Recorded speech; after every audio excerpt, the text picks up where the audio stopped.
اب آپ یہ دیکھیں کہ سپریم کورٹ کے 4 ججز اگینسٹ تھے، 5 فیور میں تھے. اب ٹرمپ صاحب اتنے پاورفل پریسیڈنٹ ہیں، سب جانتے ہیں وہ کیا کر سکتے ہیں کیا نہیں کر سکتے، اس کے باوجود سپریم کورٹ میں گٹس تھے کہ انہوں نے یہ ڈیسیجن لی. اس کے مقابلے میں اگر آپ پاکستان میں دیکھیں تو وہ جو سپریم کورٹ کا ہمارا ٹٹو جج ہے آفریدی، یا اس سے پہلے جو جج تھا قاضی، یہ سب بکے ہوئے جج تھے، کمپرومائز ججز تھے.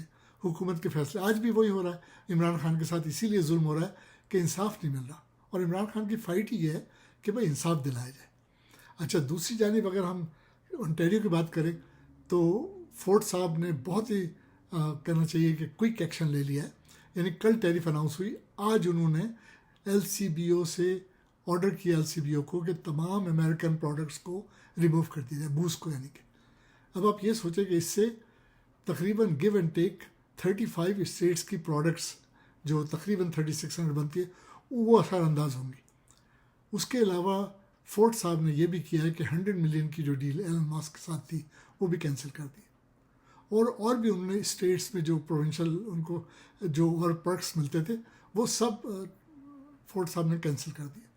اور یہی ایکسپیکٹڈ تھا، اس لیے کہ اگر آپ دیکھا جائے تو فورڈ صاحب کی ٹوٹل کیمپین جو تھی جس کی وجہ سے انہیں میجورٹی ملی، ٹوٹل کیمپین ان کی یہی تھی کہ فورڈ جو ہے وہ ٹرمپ کو بیٹر طریقے سے ہینڈل کر سکتا ہے. یہ ٹیرف کا معاملہ ہے کیونکہ یہ معمولی بات نہیں ہے، 25% ٹیرف معمولی بات نہیں ہے. حالانکہ کینیڈا ریٹیلیٹ کرے گا اور امریکہ کی 34 اسٹیٹس ہیں جو کینیڈا سے چیزیں لیتی ہیں، اس پہ بھی اثر پڑے گا، کنزیومر پرائزنگ پہ بھی اثر پڑے گا اس ٹیرف کا. اور ٹروڈو صاحب نے کہا نا کہ it's a very bad decision on Trump's part, لیکن ٹرمپ صاحب یہ کہتے ہیں کہ I will make America rich again. وہ یہ کہتے ہیں کہ مجھے لوگوں نے الیکٹ اسی لیے کیا کہ میں امریکہ کو فکس کر دوں. فکس مینس جو اس کی ڈیفیشنسیز کریٹ کیے ہیں ان کے پروڈیوسرز نے، یعنی بیسیکلی بائیڈن صاحب نے، اس کو فکس کروں. اور وہ بہت ہی تیزی سے کام کر رہے ہیں ٹرمپ صاحب. 43 ڈیز میں انہوں نے 70 آرڈر سائن کر دیے. تو اب فورڈ صاحب نے یہ فیڈرل گورنمنٹ کو بھی یہ کہا ہے ٹروڈو صاحب کو کہ انٹیریو جو ہے وہ ڈالر ٹو ڈالر ریٹیلیٹ کرے گا. ادھر ٹرمپ صاحب نے چائنا کی جو ٹیرف ہے وہ بھی ڈبل کر دی ہے، 10% سے انہوں نے 20%. چائنا نے بھی اعلان کیا ہے کہ بھائی اسٹریٹ وار میں ہم تو وی ول لیو نو اسٹون انٹرن. تو میکسیکو بھی یہی کہہ رہا ہے. تو یہ سب جو ہے امریکہ کے خلاف صف آرا ہو رہا ہے. اب دیکھیں امریکہ جو ہے نا وہ سب جانتے ہیں کہ دنیا کی سپر پاور ہے. اس نے تو ورلڈ آرڈر ایشو کیا تھا جارج بش نے، کوئی وجہ ہوگی نا. یعنی اگر ٹرمپ صاحب یہ سب کچھ کر رہے ہیں تو اس کا وجہ یہ ہے کہ وہ جانتے ہیں کہ کون کیا کر سکتا ہے. جیسے انہوں نے زیلنسکی کو کہا تھا نا، you don't have cards, you are not in a position. تو ان کو یہ پتہ ہے کون کس پوزیشن میں. ان کو یہ پتہ ہے کہ کینیڈا جس کو وہ اپنی 51 اسٹیٹ بنانا چاہتے ہیں، کیا پدی کا شوربہ. وہ تو یہ تک کہہ چکے ہیں کہ ہمیں نہ چائنا سے کچھ لینا چاہیے، نہ ہمیں میکسیکو سے کچھ لینا ہے، نہ ہمیں کینیڈا سے لینا ہے. ہم ان کے بغیر بھی سروائیو کریں گے، ہمارے پاس ریسورسز ہیں.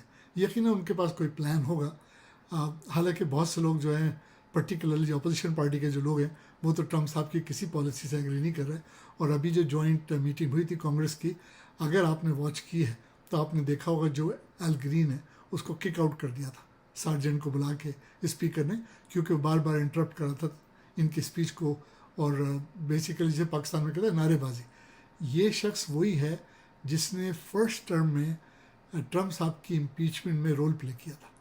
جاتے جاتے وہ اس دفعہ بھی کہہ گیا ہے کہ میں امپیچمنٹ کے ڈاکیومنٹس بنا رہا ہوں، میں پھر امپیچمنٹ کروں گا. لیکن بیچارہ ایل گرین یہ بھول رہا ہے کہ اس وقت جو ہے نا حالات ڈفرینٹ ہے. ٹرمپ صاحب جو ہیں ان کی پارٹی جو ہے وہ دونوں ہاؤس ان کے ٹوٹل کنٹرول میں، ان کی میجورٹی ہے. تو امپیچمنٹ تو سوال ہی پیدا نہیں ہوتا. آپ پریزنٹ کر سکتے ہیں، ٹرائی کر سکتے ہیں، لیکن ہونا کچھ نہیں.